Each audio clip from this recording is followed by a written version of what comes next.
Hello and welcome to the 11th edition of VGN Weekly, where we bring you all of the highlights from the Virtual Grip Network's broadcasted events and feature exclusive interviews with the personalities who make it all happen. I'm Ricky Hardin, the Wall Hardin, stepping in for John Hine this week, and I'm thrilled to have you with us. Before we dive into the action, make sure to subscribe and hit that notification bell so you never miss a moment of our latest content. If you're a league owner in need of top-tier broadcasting, visit us at virtualgrip.net and fill out that contact form to get in touch. Today, I'm excited to introduce our guest, a fellow racer and my brother from another mother, Jeffery Hardin. Despite sharing the same last name, we aren't related, just two competitors who cross paths in the Bootleg Racing League. But before we get to that, let's jump into a recap of this week's VGN events. Saturday night, the Bootleg Racing League's Outlaw SK Modified Invitational Series hit South Boston Speedway for their 9th race of their 36th season. Steve Hilbert led the field to the green, but chaos struck early when Kurt Smith's number 6 car made contact with Adam Shane, triggering a major pileup on lap 1. After the restart, John Wilson in the 75 took the lead from the outside. The race saw multiple cautions, including on lap 34 when Joe Segala turned Hilbert on the front stretch.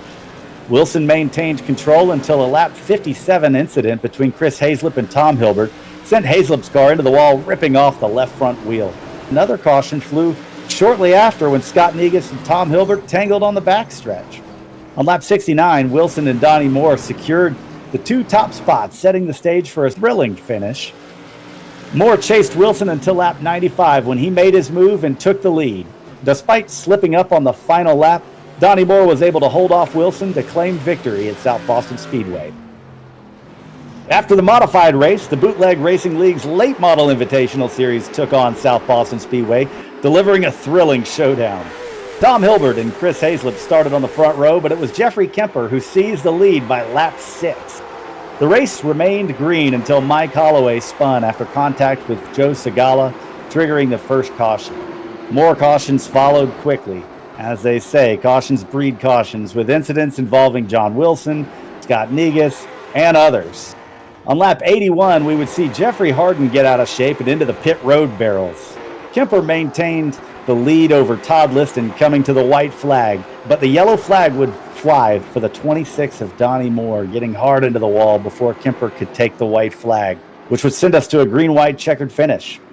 Kemper nailed the restart and saw Liston and Kurt Smith battle for second spot in his mirror until he got to the white flag. That would give Kemper enough time to hold off Todd Liston for his first career Late Model Invitational Series win. And that wraps up our recap from this week in VGN. We're going to go to a quick commercial break, and we'll be right back with our guest, Jeffery Hardin. Don't go anywhere.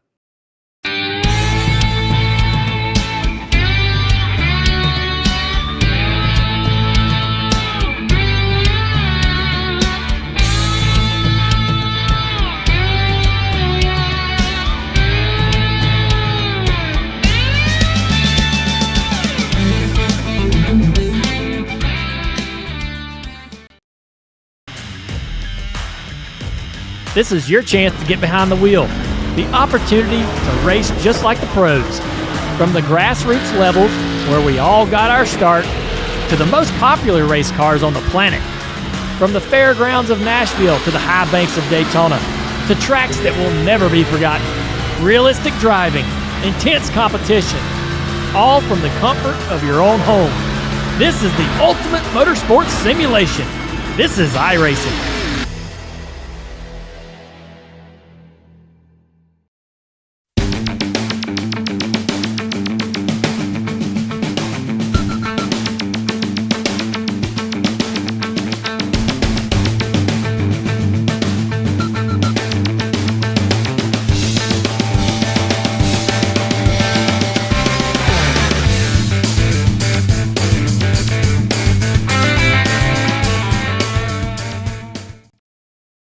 Welcome back to the show. I'm thrilled to be joined by a true standout in the Bootleg Racing League, Jeffery Hardin.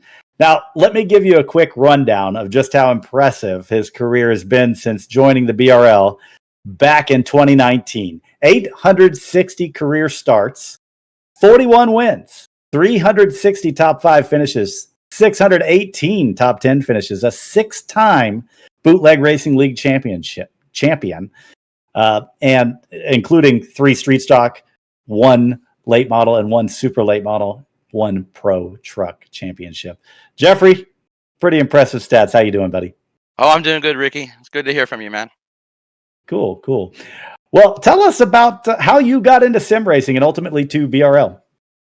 Well, it was kind of an accident. I was at work one night in a power plant. We were bored. I was going through YouTube and I found a race. I started watching that, and I watched another one. I think, man, I could do that. I played video games, so I went out and bought me a little steering wheel and started going at it and realized, man, it's not that easy. Well, it didn't take you long to get a few wins and some good finishes in 2019 when you joined. But it really wasn't until 2021 that Bootleg Racing League really started to see you as a contender every week. There was a noticeable improvement in your finishes around that time. Is that when you started to feel like you were a contender? Yeah, well, I got no racing background other than BMX, bicycles, and big wheels when I was like 4 years old. So, I mean, other than that, I'm coming in green. So it took a while to learn the racecraft, learn how to race around guys, because it's not just about being fast for one lap. Yeah, so you didn't run any kind of sim racing games in your past before, just catching that broadcast? I'd played Gran Turismo in the Navy. I had a bunkmate. We had a career together where we swapped back and forth trying to race it. A couple of NASCAR games, but nothing too serious. Yeah, so no wheels or anything, or did you run it with a wheel back then? Yeah, I did, but I mean they were cheesy. Nothing like no force Oh, yeah. feedback. Yeah, it was pretty standard basic stuff. Cool. Well, what are some other interesting things about you outside of sim racing? What did you do before you got into this? Because I know this takes up a lot of time now that you're here. Well, before this, I actually worked a lot, so it just all kind of happened at one time. I got hurt, had to have surgery right at the time I got into sim racing, so that gave me a lot of time, and then that surgery led to another surgery, and ended up being about 3 years before I got back to work. So Oh, yeah, sim man. racing mentally kind of saved me because when you go from working 70 plus hours a week to nothing, it's a hard thing to adjust to. I think that's a common thing among guys that do this. Sim racing, it's kind of a thing that keeps them sane, keeps their sanity. So I don't think that's a unique story, but it's interesting to hear from somebody like yourself, the same kind of background as I hear a lot of the time. Well, I think as you get older, you still want to keep that competitive juices flowing, and your body just doesn't allow it as you get older. So you kind of got to find a new avenue. Yeah. So I see you have 3 street stock championships coming in here. Is that your favorite car? It's coming back to BRL soon. Actually, no, it's not. My super late model is my favorite car. It's my favorite car to drive. But Yeah. it just, I guess the street stock just kind of jives with me. So we get along pretty well. You going to be running it when it comes back? Oh yeah, why not pick up a fourth if I can? Oh yeah, absolutely. We'll look forward to seeing you there. So tell me about your team, the Loose Lugs team. You got a few guys that race in BRL that are here week in and week out. Who's on that team? We got Bruce Pearson in number 22, Trey Bloom in the 32, myself in the 36, and then Joe Segal in the 81. Me and Joe were teammates on another team from a long time ago, Simcro, which is specifically a modified team. And I think I had one teammate, Jeff Dooley, that used to race in BRL. But that team kind of broke up. Me and Joe were left all by ourselves, and teams started forming in BRL. And that's kind of where the Loose Lugs came from. We were the guys that were left over that nobody else really wanted. So when me and Joe started forming a team, we looked at the other guys who we thought were improving, but nobody else was really taking a look at. That's pretty cool.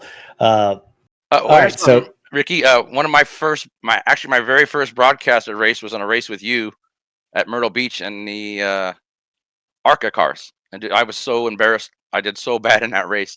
I was like, I don't even want to talk to Ricky anymore because you just sent me the invite.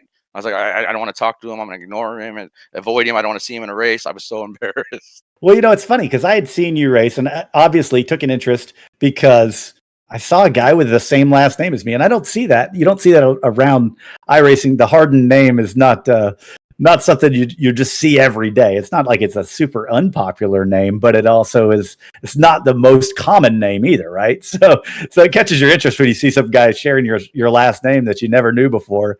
So I saw you racing online and thought that was pretty interesting. Yeah, I thought there was actually at the time there was another Ricky Hardin too, and I think he was Ricky Hardin number 2. Yep, he lives in North Carolina. He's not super far from me. It's a small world, ain't it? Yeah, it is. That's pretty cool. So you didn't like how your results were in that race? Oh, it was bad. I think I made it like 8 or 9 laps. And I got caught up in a wreck, and I came back out in the track, and I was damaged. And I think I caused another wreck, and I was like, I'm done. I'm hiding. And Myrtle Beach can be a tough track. Speaking of tracks, which tracks that we run in the Bootleg Racing League? What are your favorite tracks that we run? I would say Hickory is probably my absolute favorite. Nice. I really like the really technical short tracks. You know, Slinger, Hickory, those where you don't got a lot of time to do stuff, but so you got to be perfect on your moves. Yeah, and I like to call those tracks sort of rhythm tracks. You get into a rhythm, almost get dizzy after a while just going around those tracks. They're so small, but if you can hit your marks every time, that's tough to do. That's something that only the best drivers can consistently do. I find that's something I'm bad at in sim racing, is trying to hit the same marks over and over. Yeah, I've gotten better. I would say I'm really a rhythm driver, and so sometimes I'll catch myself off rhythm trying to, stay ahead of a guy or get past a guy. I'll have to back myself down, get back in rhythm. Because once I get out of rhythm, man, I'm all over the place, diving hard in the corner, getting loose off, and wearing my stuff out. Yeah. Yeah. Well, tell us about your most recent week here in the Bootleg Racing League. We just had a race in South Boston. Do you want to go into that? I really love South Boston, but I'm pretty sure it hates me. That's Saturday was probably the worst weekend I've had in BRL. I think out of 200 laps, I finished 94. Yeah, I That's didn't even make rough. one lap in SK, not even one lap. I was 100 laps Oh, down. ouch. And now with the damage model on these cars, man, if you just clip somebody right, you can shear a whole section of suspension off that thing, and you're just out to lunch. What are you going to do? Yeah, it seems like the last few weeks, it's been feast or famine. Either I'm dodging everything, I can make it to the front, or I'm getting caught up in every kerfluffle there is. Yeah, you're not really in the championship hunt in either series this season after coming off of a season that was pretty good for you last year, or last season, I should say. Yeah, I knew I was gonna have to miss a couple weeks. I get the wife's birthday, our anniversary, so you got to miss those weekends. Of course. All right, Jeff, tell me a little bit about your background and coming up. I know looks like you played a little football back in the day. Oh yeah, football was my first sport. Um, I think my dad's dream was for me to be shortstop for the St. Louis Cardinals. But man, I grew up wanting football. I love the physical contact, being able to hit somebody because I played defense. Just feel all that air come out of their lungs when you get a good stick. Yeah, I miss that. Yeah, that I, gets the competitive juices flowing, I'm sure. After you finished up with that, what are some other interesting tidbits from your personal life? well, I think everybody has an interesting life if you look at it. I mean, strange things. I mean, I've been with my wife since we were 16. We're high school sweethearts. I mean, that's pretty rare these days. That's We just awesome. we just had our 28th wedding anniversary. Got our second grandbaby on the way. Little Lane Thomas, our first son, our grandson. Um, I spent 9 years in the Navy serving our country. Learned a lot. Uh, that gave me a great career in power plants, and now working in the maintenance department at Bolthouse Farms. I Cool. think it's been a wild ride. Well, that's awesome, man. That's some really cool background from you. Uh, what uh, what did you do in the Navy?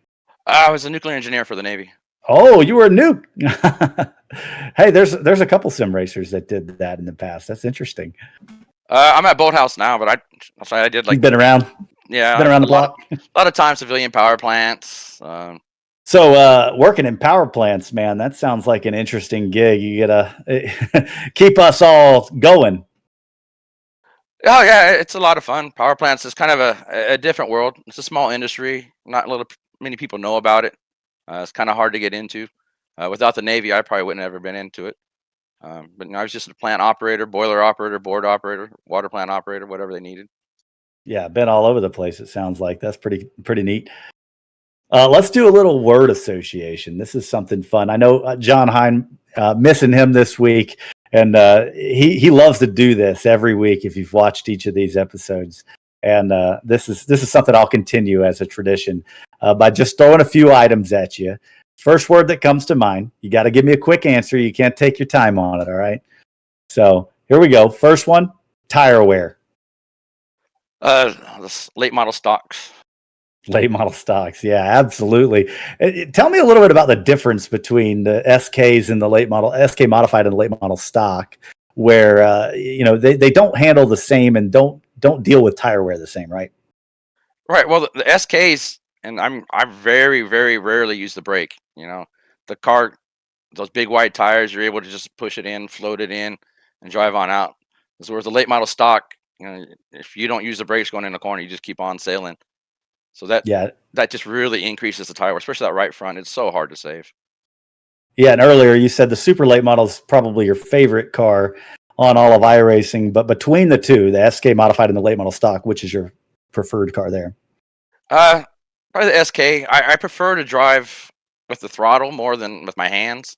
So you can do that a little bit more in the SKs as opposed, the late model stocks. You really got to wing that thing around with the front end. Yeah, that's interesting. All right, let's go to another word association. This is about your car's handling. Loose. Just how I like it. I like it loose. Love it loose. Loose lugs too. Look at that. How about this one?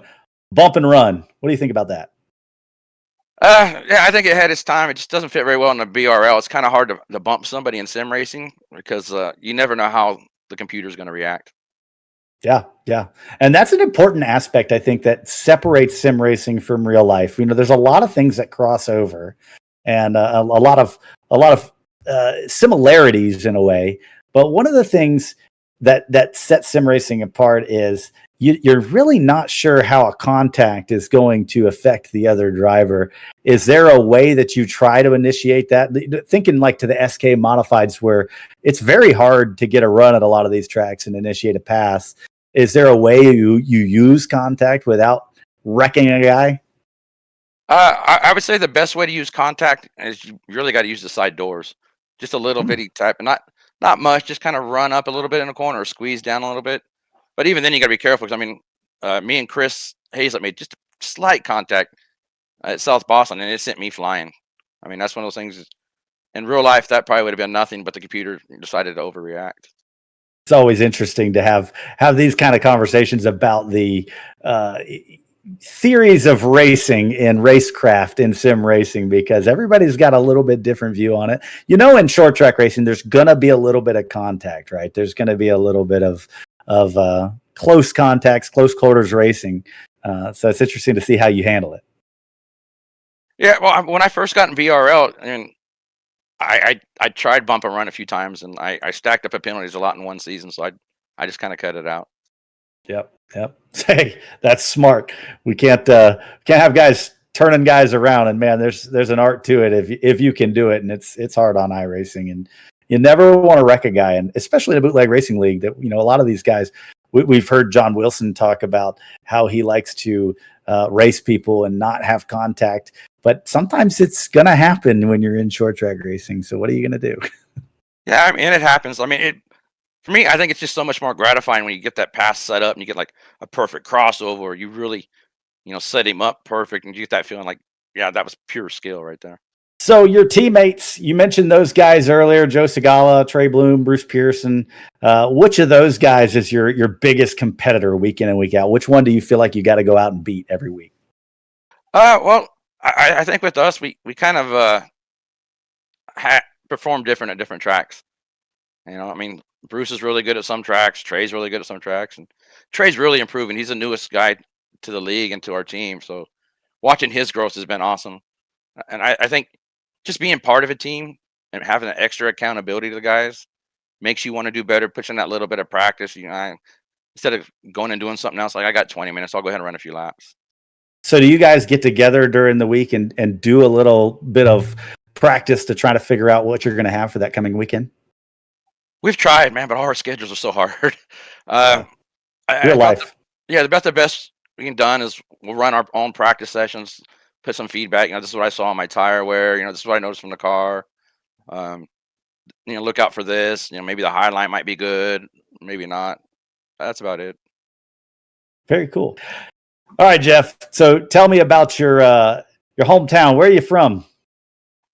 Bakersfield, California, home of Rick Mears and Kevin Harvick. All Uh, right. it's a different little town. It's a little oil field town, little farming town. Pretty blue collar.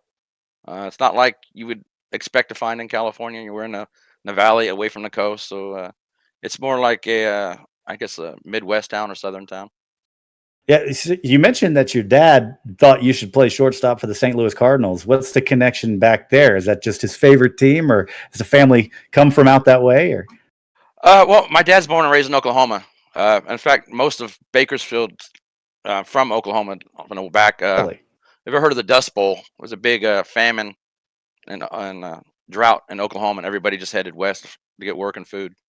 So that's where my family got here, and we've been here ever since. Yeah. So did you get to see a little bit more of the world being in the Navy for 9 years? Did you get to move around a little bit?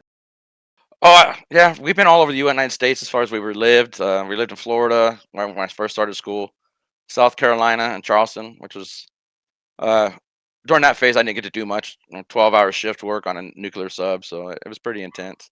Then on to Norfolk, Virginia, then back home to California for recruiting duty. Then I got out. But man, I've been all over Europe. Uh, Man, I loved Italy. Italy's an amazing country. If you ever get a chance, go to Italy. Very cool. And you're right at home in California now. Is that where you're there to stay? No, we'll probably leave. Once retirement time comes, it's so expensive. You Oh, can't be yeah. out here and retire. It's kind of hard. I hear you on that. That's wild. Like I said, this is a blue collar town. My dad was a welder. Um, he's the reason why I didn't end up, or I ended up in the Navy, because of my dad. He made me promise not to go into the oil fields like the rest of my family. He said, "You're smart enough to do something else. Get the hell out of here. Go." So Smart move. I joined the Navy, and I think as far as career paths and opportunities, that gave me so much. Yeah. So, you mentioned that you didn't really have a background in racing or anything. You didn't follow any of the short track racing in that region, or was your dad a fan at all?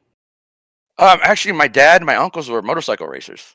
My dad used to race flat track and TT, and then my other Oof. uncle Ronnie and Terry, they raced speedway, and that was my Okay. first love. I wanted to be a speedway motorcycle racer. I wanted Wow, to be that go. takes that takes some cojones. It's not the easiest thing to do, is it?